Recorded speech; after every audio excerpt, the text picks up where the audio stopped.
Hello everyone, welcome to Star IQ. आज 30 जून 2021 के हरियाणा करंट अफेयर इस वीडियो में हम पढ़ने वाले हैं। अगर आप मुझसे अनअकैडमी पे पढ़ना चाह रहे हैं तो आप लोग डिस्क्रिप्शन बॉक्स में दिए गए मेरे प्रोफाइल लिंक पे क्लिक कीजिएगा, मुझे फॉलो कीजिएगा अनअकैडमी पे। सभी क्लासेस को फ्री में देखने के लिए आप स्टार आईक्यू अनलॉक कोड को जरूर यूज कीजिएगा। प्यारे बच्चों, पूरे मंथ जून महीने के करंट अफेयर पढ़ना चाहते हो तो शाम को 7 बजे स्टार आईक्यू पे लाइव में आने वाला हूं। पूरे कंप्लीट महीने के करंट अफेयर आपको रिवाइज करवाऊंगा और 6 महीने के नेशनल इंटरनेशनल करंट अफेयर आज अभी 9:15 बजे जो है इसकी क्लास होगी। आप इस क्लास को जो है जरूर अटेंड कीजिएगा। ये सेशन हालांकि कल शाम को होना था, लेकिन कुछ टेक्निकल इश्यू के कारण मुझे अभी लेना पड़ेगा ये आज सुबह 9:15 बजे। चलिए जी, मैं आपसे एक सवाल किया था कल, उसका सही जवाब क्या होगा कि विद्यार्थियों को प्रोत्साहित व प्रेरित करने के लिए पहली से 8वीं क्लास तक के विद्यार्थियों के लिए कितनी योजनाएं हरियाणा में चलाई जा रही है। तो इसका सही आंसर मैंने 5 बताया था आपको। आज का पहला क्वेश्चन क्या होगा जी, हरियाणा के किस जिले में विश्व स्तरीय वर्चुअल म्यूजियम विकसित किया जाएगा। तो विश्व स्तरीय वर्चुअल म्यूजियम विकसित किया जाएगा हरियाणा के कुरुक्षेत्र डिस्ट्रिक्ट में। सी ऑप्शन जो है इस पर्टिकुलर क्वेश्चन का वो आंसर रहने वाला है।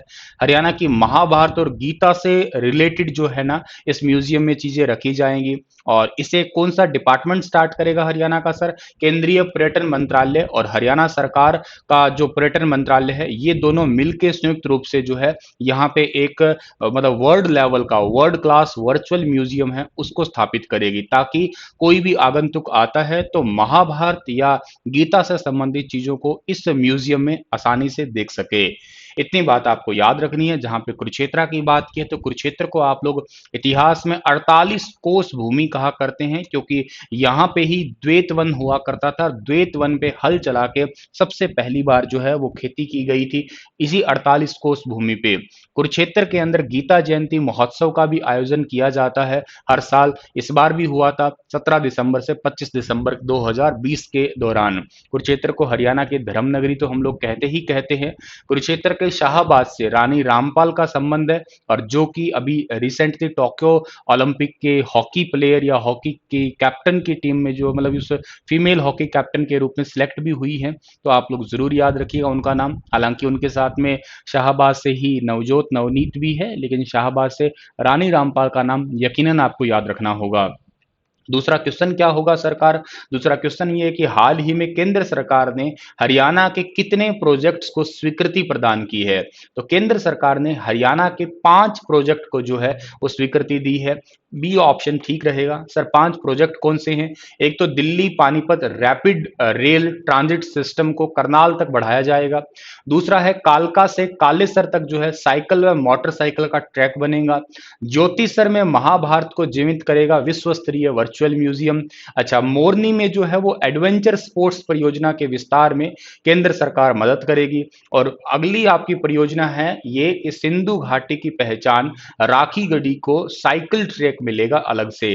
तो ये पॉइंट भी आप लोग याद रखिएगा। ये राखी गढ़ी जो है ना ये पड़ता है हिसार डिस्ट्रिक्ट के अंदर। ठीक है प्यारे बच्चों, तो चलिए हम लोग अगले क्वेश्चन पे जाते हैं। अगला क्वेश्चन क्या कहता है कि हरियाणा के किस जिले के डॉक्टर सुरजीत चहल का दक्षिण कोरिया में विश्वविद्यालय में रिसर्च प्रोफेसर के पद पे चयन हुआ है। तो दक्षिण कोरिया के विश्वविद्यालय में रिसर्च प्रोफेसर के पद पे चयन हुआ है डॉक्टर सुरजीत चहल का, और ये हरियाणा के सोनीपत जिले के रहने वाले हैं। यानी कि बी ऑप्शन जो है इस पर्टिकुलर क्वेश्चन का वो आंसर रहने वाला है डियर। इतनी बात आपको याद रखनी है। अच्छा, जो दक्षिण कोरिया के अंदर चहल साहब है इनका सिलेक्शन हुआ है, ये Deen Bandhu Chhotu Ram science and technology Murthal में अंतरराष्ट्रीय लेवल के ऊपर जो है ना एक रिसर्च किया था उन्होंने, इस वजह से जो है इनका सिलेक्शन हुआ है अभी। और 4.5 करोड़ कोरियन वॉन का मिलेगा सालाना पैकेज इनको, क्योंकि दक्षिण कोरिया की करेंसी क्या है? दक्षिण साउथ कोरियाई वॉन है। उत्तर कोरिया की भी वॉन है, लेकिन वो नॉर्थ कोरियाई वॉन है, ये साउथ कोरियाई वॉन है। इतनी बात आपको याद रखनी है इसके अंदर, ठीक है ना। और वहां पे एक यूनिवर्सिटी के अंदर एक रिसर्च प्रोफेसर के पद पे ही ये सिलेक्ट हुए हैं। तो काफी इंपॉर्टेंट है, आप लोगों को जरूर याद रखना होगा इनके लिए, ठीक है ना। इन्होंने जो आपकी लैब है, लैब के अंदर बेसिकली एक तो इन्होंने क्या है कि फोटोवोल्टिक मटेरियल में जो है ये काम करेंगे वहां पे। और इन्होंने यहाँ पे इंडिया के अंदर क्या किया था, 2 डायमेंशनल जो है ना वो मटेरियल बना के और उसको जल को फोटो इलेक्ट्रो कैटालिस्ट के माध्यम से तोड़ के हाइड्रोजन गैस का उत्पादन किया था।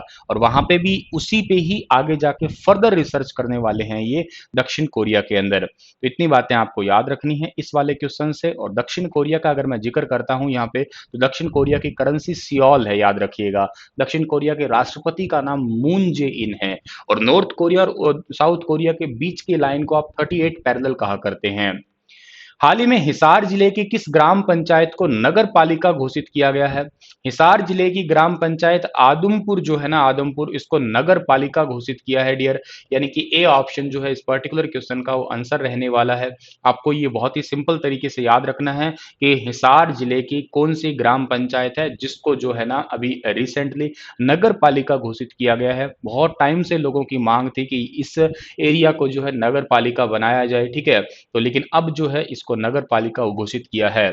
और मंडी आदमपुर से जो विधायक है उनका नाम कुलदीप बिश्नोई है। वो पॉइंट भी याद रखिएगा। बहुत पुराने टाइम से भजनलाल बिश्नोई का परिवार या भजनलाल जी का खुद का ही गढ़ माना जाता है ये इलाका, ठीक है। आदमपुर मंडी अलग है और आदमपुर अलग था। तो उस जो विधान आपका भी रिसेंटली जो है ना नगर पालिका घोषित किया है ना, वो ग्राम पंचायत आदमपुर को घोषित किया, याद रखिएगा। हाल ही में हरियाणा सरकार ने किस जिले में फ्लाइंग स्कूल खोलने की घोषणा की है? तो ये फ्लाइंग स्कूल जो है हरियाणा के अंदर खुलने वाला है, पिंजौर के अंदर और करनाल के अंदर। यानी कि पंचकुला और करनाल दो डिस्ट्रिक्ट है जहां पे फ्लाइंग स्कूल खोले जाएंगे। इसी के तहत भिवानी और महेंद्रगढ़ के बाद करनाल और पिंजौर में फ्लाइंग स्कूल खोले जाएंगे, ठीक है। फ्लाइंग स्कूल का मतलब है यहाँ पे पायलट बनाने की मतलब स्कूल लेवल पे ही बच्चों को पायलट जैसी ट्रेनिंग जो है दी जाएगी। और अभी आपको ये तो बहुत अच्छे से पता है कि हिसार में अंतर्राष्ट्रीय विमानन केंद्र की स्थापना है और वहां पे हवाई पट्टियों का जो है सुधारीकरण किया ही जा रहा है और इंटरनेशनल एयरपोर्ट बनाया ही जा रहा है। तो इन चीजों की थोड़ी जरूरत है ये। और के अलावा एक नारनौल में एक हैंगर भी बनेगा। हैंगर का मतलब होता है जहां पे आप हवाई जहाज को जो है रोक सके, वो हैंगर वाली जगह होती है। इस बात को भी आप याद रखिएगा। अगला सवाल है कि हरियाणा सरकार ने किसके लिए डीबीटी के माध्यम से पैसे भेजने का निर्णय लिया है? डीबीटी, डायरेक्ट बेनिफिट ट्रांसफर के माध्यम से सरसों के तेल के पैसे भेजने का जो है वो निर्णय लिया है अभी हाल ही में हरियाणा सरकार ने। अभी आपको ये तो बहुत अच्छे से पता है कि सरसों का तेल उपलब्ध नहीं करवाया जा रहा, लेकिन सरसों के तेल के पैसे जो है वो भेजे जाएंगे डायरेक्ट खातों के अंदर। डायरेक्ट, आप लोगों को ये याद रखना है, डायरेक्ट बेनिफिट ट्रांसफर के तहत। हरियाणा सरकार ने 1 अप्रैल से 15 मई तक कितने टन गेहूं की खरीद की है? तो 1 अप्रैल से 15 मई तक हरियाणा सरकार ने 84.93 लाख टन, यानी कि सी ऑप्शन जो ठीक रहेगा इस क्वेश्चन का हमारा, इतने लाख टन गेहूं की खरीद की है। और बाकी आपको मैंने पहले भी बताया था कि जिस किसानों का जो यूं कहिएगा कि पैसे देर से आते हैं फिर उनको ब्याज भी दिया जाता है। तो ये पॉइंट आपको एक फैक्चुअली याद रखना है, 84.93 लाख टन। हाल ही में हरियाणा सरकार ने किसानों के कितने करोड़ का ब्याज माफ करने की घोषणा की है? तो हरियाणा सरकार ने 35 करोड़ का ब्याज माफ करने की घोषणा की है। यानी कि बी ऑप्शन जो है इस क्वेश्चन का हमारा वो बिल्कुल ठीक रहेगा। बेसिकली 31 अगस्त 2021 तक रबी की फसल के ऋण का भुगतान और खरीफ फसल के ऋण का भुगतान 30 सितंबर 2021 तक, और 3.50 लाख किसानों को मिलेगी 35 करोड़ के ब्याज की राहत। ये बात आपको इतनी याद रखनी है।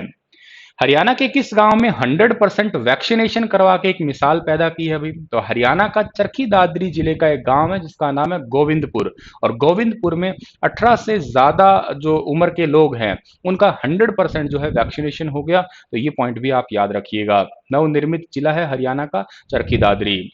आपसे एक सवाल पूछना है कि इंडिया स्मार्ट अवार्ड 2020 के तहत यूटी अवार्ड किसने जीता है? बताइए इसके बारे में। कल फिर हाजिर होऊंगा लेटेस्ट अपडेट के साथ। हंसते मुस्कुराते जरूर रहना। Thank you so much.